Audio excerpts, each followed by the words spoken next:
The book of Genesis is the first book of the Bible and serves as the foundation for the entire biblical narrative. It covers the creation of the world, the early history of humanity, and the origins of the nation of Israel.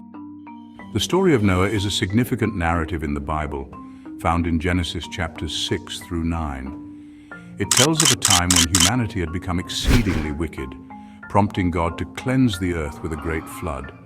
Noah, a righteous man, was chosen by God to build an ark to save his family and representatives of all living creatures. Here's a detailed account of the story. As the population of the earth increased, so did the wickedness of humanity. People became corrupt and violent, turning away from God.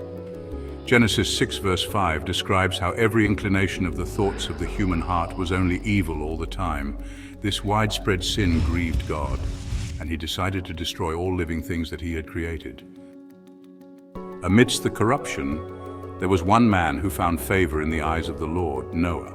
The Bible describes Noah as a righteous man, blameless among the people of his time, and one who walked faithfully with God, Genesis 6 verse 9. Because of Noah's righteousness, God chose to spare him and his family from the coming destruction.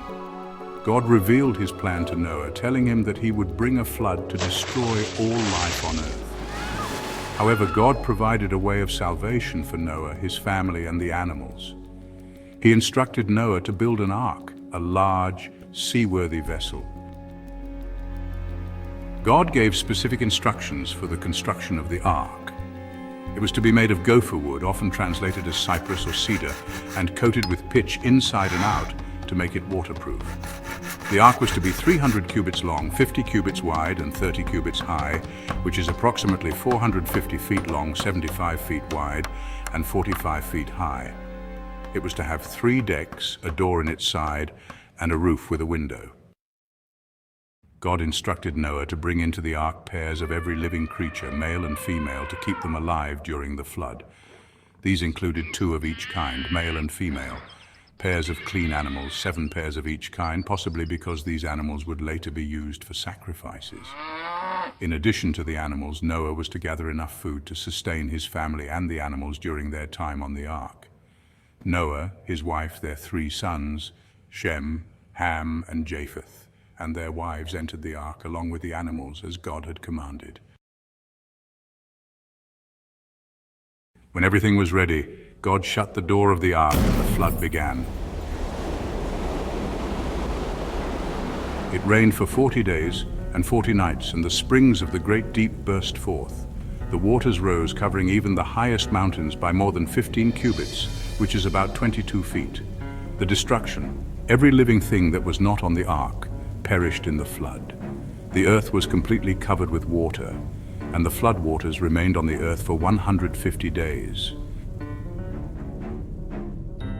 After 150 days, God remembered Noah and caused a wind to blow over the earth, and the waters began to recede.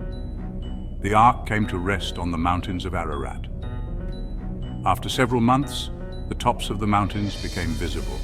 Noah sent out a raven which flew back and forth until the waters had dried up. After 7 days, he sent the dove, and it returned with an olive leaf, indicating that the waters had receded. Finally, Noah sent the dove a 3rd time, and it did not return, showing that the earth was dry. When the earth was completely dry, God commanded Noah to come out of the ark along with his family and all the animals. They stepped onto dry land, marking the end of the flood. Noah built an altar to the Lord and offered burnt offerings from the clean animals and birds. God was pleased with the offerings and made a covenant with Noah, promising never to destroy all life with a flood again. As a sign of this covenant, God set a rainbow in the sky, saying that whenever a rainbow appeared, it would remind him of the everlasting covenant between himself and all living creatures on the earth. His story is often seen as a lesson in obedience, faith, and the consequences of sin. The narrative also emphasizes God's mercy and faithfulness, as he provided a means of salvation for Noah and all living creatures, and established a covenant to never again destroy the earth by flood.